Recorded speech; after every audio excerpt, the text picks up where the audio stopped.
The ragtag fugitive fleet, a desperate search for Earth, a relentless enemy that never sleeps. Battlestar Galactica sparked a sci-fi revolution. But behind the cameras, it was chaos, controversy, and a treasure trove of secrets only true fans know. From a lawsuit that nearly killed it to a chimpanzee stealing the show, here are 16 things only the most devoted Battlestar Galactica fans know about the show. Tell me in the comments how many of these you already knew, and if I've missed anything. Let's dive in. 1. The pilot was insanely expensive.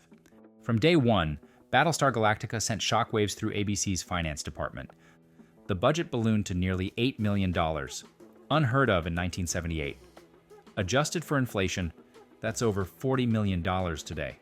Producer Glen A. Larson sold the network on the idea of Star Wars for television. What he didn't mention was that matching Star Wars meant matching Star Wars costs. John Dykstra, the Oscar-winning effects wizard from Star Wars, brought his motion control camera system to the show. He and his Apogee team shot hundreds of miniature effects, creating epic space battles on a TV schedule. The premiere pulled in 65 million viewers, an audience bigger than the Super Bowl that year, but ABC still panicked. Each regular episode cost almost $1 million to make. The network had never spent so much on a weekly series. The gamble paid off artistically, but it scared the accountants senseless. One exec was quoted as saying, "We love it, we just can't afford it." That single pilot changed TV forever, proving a weekly show could look like a movie, even if it almost bankrupted the network. 2. The Lucasfilm lawsuit. When Battlestar Galactica premiered, George Lucas saw more than inspiration. He saw imitation.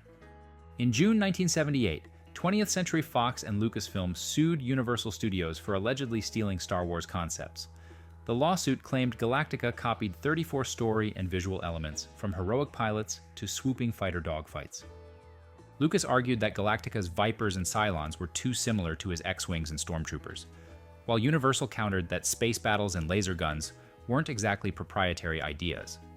The legal fight lasted 5 years. By the time it was dismissed in 1983, the show was long gone. The court ruled that ideas can't be copyrighted, only specific expressions of them. But the damage was done. The media painted Galactica as a Star Wars knockoff, and Larson spent years insisting he'd been developing the show long before Star Wars hit theaters. For fans, the lawsuit became a badge of honor. Battlestar Galactica was so ambitious it got mistaken for Star Wars itself. 3. The Cylons were originally reptilian. Before they were shiny, chrome-killing machines, the Cylons were supposed to be lizards. In Glen Larson's early drafts, the Cylons were a reptilian race, ancient conquerors who built robotic soldiers to fight their wars. Eventually, the machines rebelled and wiped out their creators, becoming the new Cylon Empire. When production costs ballooned, Universal slashed anything requiring prosthetics, creature suits, or extra effects. So, Larson had to pivot fast. He kept the name Cylon, but turned them into soulless mechanical zealots, worshipping logic and a single god. But here's the cool part. The concept of machines overthrowing their creators was decades ahead of its time. It predated the Terminator, the Matrix, and even some of the ideas later explored in the Battlestar Galactica reboot. You can still feel echoes of that original plan.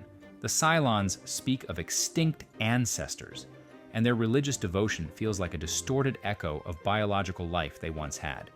It's proof that even in the 1970s, Battlestar was playing with philosophical fire, turning its villains into mirrors for human ambition and self-destruction. 4. The Cylon voice was pure 70s ingenuity. To escape destruction to rendezvous with a warship, a Battlestar Galactica. Those eerie metallic voices, no computers, just 70s analog magic. Sound designer Peter Burkos, who'd worked on The Sting and Jaws, recorded actors reading Cylon dialogue, then ran it through an EMS vocoder and ARP 2500 synthesizer. He layered in metallic resonance and tremolo effects until it sounded halfway between a robot and a funeral choir. The process took hours per line, as the analog gear constantly overheated and drifted out of sync. Burkos later said the key was restraint. If they sound too robotic, there's no menace. You need to hear a ghost of humanity. That choice gave the Cylons their chilling soul. Order the patrol to intercept. The sound became so iconic that decades later, sound designers on the 2004 reboot studied Burkos' technique to recreate the by-your-command cadence. It's a reminder that limitations often create legends, and sometimes the scariest things come from a man with a microphone and a room full of cables. 5. Lorne Greene turned Adama into a prophet. When ABC cast Lorne Greene, fans knew him as Ben Cartwright from Bonanza. What they didn't expect was how seriously he'd take the role of Commander Adama. Greene refused to play Adama as just another ship captain. He saw him as a Moses-like patriarch, guiding a lost civilization through a cosmic exodus. Writers quickly adapted to his tone. They gave Adama the gravitas of an Old Testament leader, speaking of destiny, duty, and survival as if every word came from Scripture. Greene even edited some of his dialogue, rephrasing commands into moral lessons. Adama doesn't shout, he told producers, he teaches. That's why so many of his speeches like, "We must go on, we are the last of our kind," feel timeless, almost mythic. Behind the scenes, castmates said Greene was exactly the same off-camera. Calm, dignified, a quiet anchor for a chaotic production. For diehards, he was the Fleet, an actor whose presence turned a pulp adventure into a spiritual journey. 6. Weapons and wardrobes built from scratch. The 12 colonies might have had laser blasters and flight suits, but they were born from glue guns and garage parts. The colonial blasters were resin-cast kits mixed with flashlight tubes, plumbing nozzles, and surplus weapon grips. Special effects crews added glowing muzzle flashes frame by frame. No CGI, just rotoscoping. Costume designer Jean-Pierre Dorléac handcrafted every uniform. The pilot suits, leather vests, quilted undershirts, and metallic helmets were meant to look half NASA, half cowboy. He said he wanted Buck Rogers with practicality. Because the sets were scorching under studio lights, actors constantly overheated inside the silver suits. They'd unzip between takes, sometimes lying on the floor to cool off. Every buckle, every piece of fabric was designed to suggest a real military culture without copying Earth's styles. It worked. Galactica's costumes became so iconic that they were reused in other shows like Buck Rogers in the 25th century, and even Magnum P.I. for background extras. For die-hard fans, the detail mattered. Every button and patch made the colonies feel lived in, a galaxy that believed in itself. 7. The Viper dogfight choreography was insane. In an era before CGI, every frame of a Viper dogfight was a handcrafted miniature miracle. John Dykstra's Apogee team built 68-inch Viper and Cylon Raider models, rigged them on motion control arms, and filmed them one pass at a time. Each sequence required up to 30 exposures, lasers, ships, explosions, all layered over one another on film. If one light cue misfired, the whole take was ruined. Some models crashed during flight tests, others melted under the heat of studio lamps. But the results were astonishing. When those fighters soared across black space with fiery trails, viewers were seeing literal model planes suspended in choreography, tiny miracles that looked enormous. Apogee produced over 300 effects shots for the pilot alone, more than Star Wars used in its entire film. For all its chaos, that painstaking work made Battlestar Galactica look like nothing else on TV. Every swoop, every explosion was real. No pixels, no shortcuts. Just craft, smoke, and patience. 8. The CIC was designed like a temple. Production designer John Chilberg II wanted the Galactica's bridge, known as the CIC, to feel spiritual. He built it as a circular chamber with tiered walkways and radiant lighting that haloed Commander Adama's command chair. Though never stated explicitly, the set layout resembled a cathedral nave, console arcs forming altars, and Adama's pulpit overlooking his congregation. This fit Larson's religious underpinnings perfectly. Humanity's survival wasn't just technical, it was sacred. The design also served a practical purpose. It allowed 360-degree camera movement, letting directors capture action without breaking immersion. When lights dimmed and alarms blared, the CIC looked like a shrine under siege. For fans who know Larson's Mormon faith, that symbolism feels intentional. Adama as high priest guiding his flock through darkness. No other sci-fi set from the 1970s had that kind of grandeur. The bridge wasn't just a control room, it was humanity's last church. 9. The Star Wars connection that made it possible. Without Star Wars, Battlestar Galactica might never have existed, but not for the reason people think.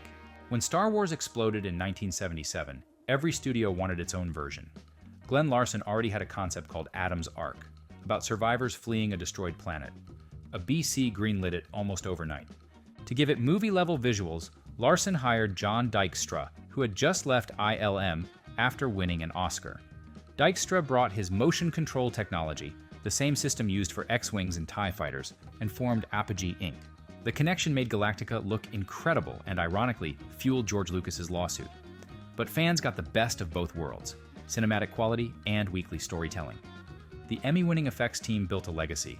Techniques developed on Galactica directly influenced Blade Runner, Star Trek II, and even NASA training videos. In short, Star Wars inspired the network, but Dykstra's Galactica inspired the industry. 10. The pain behind the chrome. Every Cylon Centurion you saw on screen was a human actor enduring pure misery. The mirrored armor was fiberglass and aluminum, weighing roughly 35 pounds. Inside, temperatures reached over 100 degrees under studio lights. Actors could barely see or breathe. They were given tiny fans inside the helmets, but they broke constantly. Some extras lasted only minutes before passing out. The suits were so rigid that walking naturally was impossible. Hence the stiff mechanical gait that became the Cylon's signature movement. They weren't acting robotic, they were surviving. One prop handler later joked that the real miracle of the show wasn't faster than light travel, it was getting a guy in a Cylon suit to make it through the day. The suffering paid off. That shimmering, unblinking army remains one of television's most unforgettable sights, and a tribute to the sweat, bruises, and endurance behind the chrome. 11. Muffet, the robot dog, was a chimp in disguise. Boxy's robotic Daggett, Muffet, looked like an early animatronic triumph, but the truth was far wilder.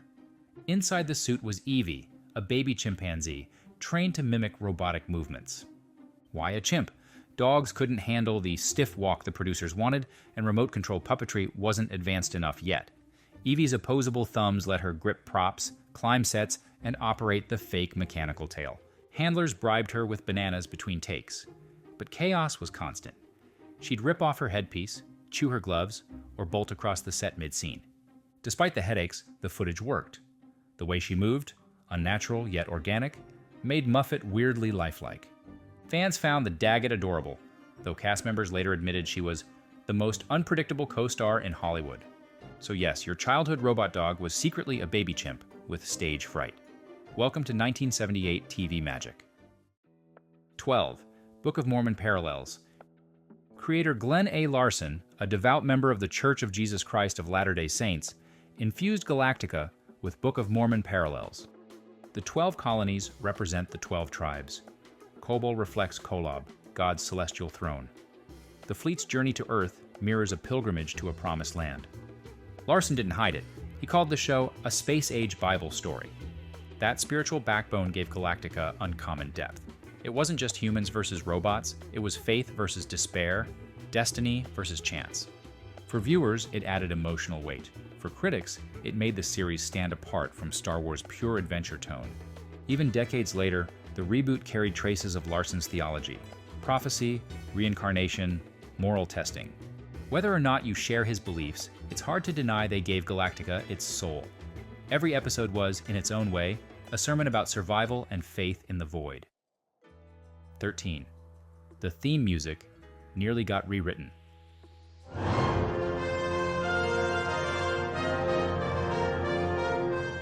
Composer Stu Phillips wrote one of the most powerful main themes in TV history, a soaring brass march that sounds equal parts funeral dirge and battle hymn.